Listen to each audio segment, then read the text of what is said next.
Welcome to the Well Women Flourish Podcast, where we believe true wellness is about more than just a number on a scale. It's about building strength, confidence, and healthy habits so you can fully live the life God has created for you. I'm Alexis Crisp, certified personal trainer, nutrition educator, and wellness coach. My passion is helping women get unstuck, build healthy routines, and learn how to care for the body they've been given. Today, we are talking about something that impacts every single one of us, no matter your age, fitness level, or experience in the gym. Today, we are talking about functional movement patterns. You may have heard the phrase functional fitness before, and perhaps you've wondered what that actually means. Functional fitness is simply training your body to move better for your real life. Because the goal of exercise is not just to look good in the mirror. It's not to attain a summer beach body or whatever you want to call it. The goal is to have strength, mobility, balance, and confidence to do the things you love for years to come. Think about a normal day. You get out of bed, you sit up and down from a chair, you pick up groceries, you carry your laundry. You reach into the cabinet for something. You twist to grab something from the back seat of your car. You bend down to pick something up. Those are not gym exercises. Those are life movements. And the good news is that your body is designed to perform these movements. The challenge is that our modern lives often take them away from us.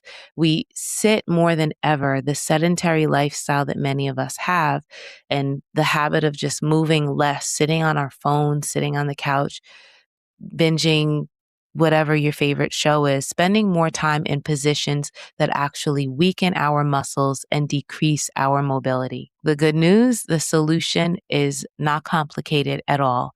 All we have to do is train the movements we use every day. There are 8 foundational movement patterns that build the foundation for lifelong strength. We'll run through them: push, pull, squat, lunge, hinge, carry, rotate, and plank. Let's break down each one and why they matter. Pushing and pulling is going to build your upper body strength. A pushing movement is a movement where you're moving something away from your body. Pushing open a heavy door or pushing yourself up off of the floor. There are many stories that I've heard of people who fall down, elderly people, and they don't have the strength to push themselves back up. This is an important movement pattern for us to maintain for confidence and independence in our lives. Another example is putting something onto a high shelf in your kitchen cabinet. That's another way that we would be pushing up, raising those arms up overhead. The exercises that strengthen our ability to push are obviously going to be push-ups, chest presses, and shoulder presses. Now, why does this matter as we age? Well, because your upper body strength helps us to maintain independence. Being able to push yourself up after getting down onto the floor, pushing a shopping cart, or just moving objects around your home, this all requires strength. Maybe you have grandkids that you want to play on the floor with, but because you know you don't have the strength to push yourself up, you avoid that quality time to play with them. This is why this pushing movement pattern is important. Now let's talk about the pull. Pulling is going to be the opposite of pushing, and it's bringing something toward your body. Examples of this are opening a door, pulling your groceries toward you, pulling yourself up, and picking something up and bringing it toward your body. The exercises that help support and strengthen for us to pull are going to be rows, pull downs, and resistance band pulls. The next movement we're going to discuss are the squat, lunge, and hinge. In a squat, we're lowering and raising the body. We're bending at the knees, and you use this every single day, sitting into a chair, getting up off of the couch. And my favorite one is really to drive the point home is to use the bathroom. The ability to sit down on the toilet and get up from the toilet independently is extremely crucial for our independence and self-confidence. Having independence matters in our lives. We don't want to start calling in our children, nieces, nephews, and everyone so early into our 60s and 70s and having to ask them to help us get up off of the toilet. And even just picking things up on our own, it helps us to feel like we're able to sustain ourselves. It's also important to learn how to pick things up from off of the floor. Squatting is a movement pattern that helps us to protect our backs, and it's just healthier for us to squat down properly to pick something up than bending in our backs. When we have a strong squat pattern, this helps protect our knees, hips, and ultimately, again, our independence. The goal is not necessarily to do a perfect deep squat, although I can do another episode on deep squats. The goal is for us to be able to safely lower and lift our body. Now, what about the lunge? The lunge is a single leg movement, and examples are going to be stepping over something, walking upstairs, getting in and out of your car, and changing directions while walking. Lunges challenge our balance, coordination, and strength. And as we age, balance becomes incredibly important because falls can have serious consequences. When we train our legs one side at a time, this helps us to stay capable and confident. And the hinge, this is going to be another one that helps prevent damage to our backs. The hinge is one of the most important and misunderstood movements. A hinge is when you bend at the hip while keeping your spine nice and strong. Examples of this are when you pick up a laundry basket, hinging at your hips, that's going to protect the back. If you're lifting up a box, maybe loading groceries into your car, or even gardening. These are basic everyday activities. Many people bend from their back because they've just never learned how to do this properly. And that's the reality. We're supposed to be hinging at our hips, not bending from the back, and the shoulders just drape down and the back rounded. That puts too much pressure and strain on the back. Now we'll talk about the carry, rotation, and plank. This is going to create strength in our lives in such a powerful way. By carrying things, and again, we're back to the groceries, luggage, or even a child. This could be just moving things around your house. Exercises for this are the farmer carries and suitcase carries. Carrying is also great because it builds our grip strength, and our grip strength has been correlated to our longevity as well. It also helps our core stability. So if I'm carrying a kettlebell on one side of my body, I'm demanding that my core stabilize me to hold me up straight. So I'm getting the grip strength work with the kettlebell in one hand and also the core stability work by holding my body up straight and erect. When you have a strong carry, that means that you can handle your daily responsibilities with, guess what? Confidence. And that's our goal, confidence and independence.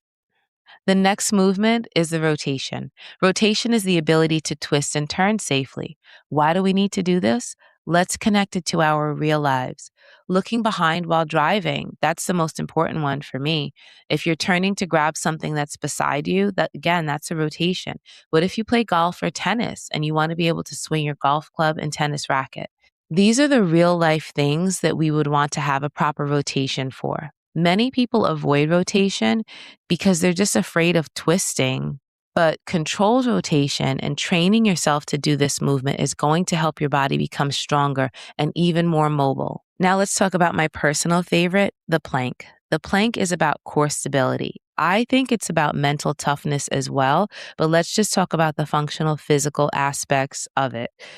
When we think of our core, it's not just about your abdominals and having a six pack. A strong core helps you to have great posture, balance, and it protects your spine. It helps you to learn how to transfer strength through your body. The goal of a plank is not just to hold it for a long period of time. The goal is learning to control your body. Here's a challenge for you for this week. Look at your daily activities and ask yourself, what movement patterns am I using right now? Let's bring some mindfulness into our daily movements. When you sit down, you can think about squatting. When you pick something up, think hinge. When you carry your groceries, you guessed it, that's a carry. When you reach, push, or pull, recognize that your body is already practicing these movements. Fitness is not something that is separate from your life. So going to the gym and exercising, a lot of people will say, oh, fit people do that and I'm not fit. I don't do that. I'm not a person who goes to the gym. If you are a human being living in your body as an adult, carrying out your life, then I don't understand. I want to understand, but the resistance to strengthening and training these movements so that we can build muscle and age as healthy and optimized as possible. If we don't strengthen the muscles that support us doing these movements, then guess what we can look forward to?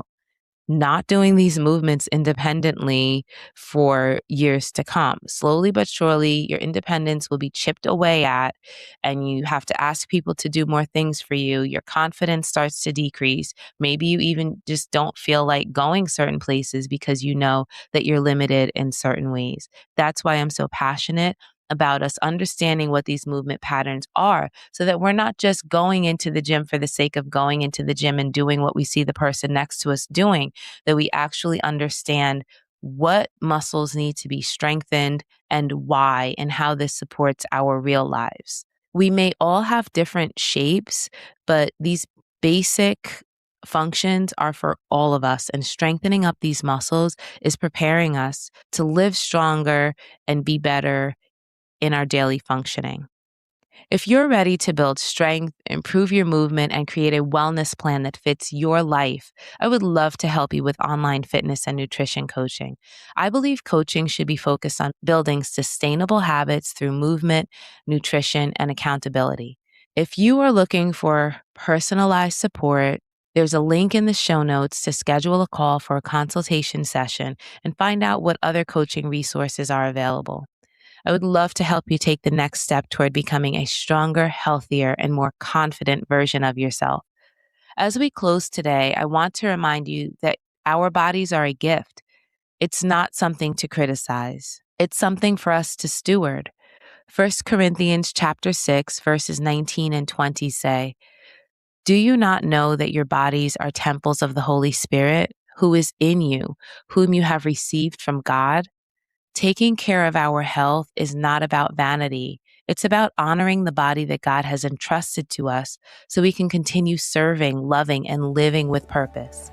My encouragement for you this week is simple. Move your body with gratitude, build your strength with intention, and remember, you were created to flourish. Thank you for joining me on the Well Women Flourish podcast. Until next time, be well.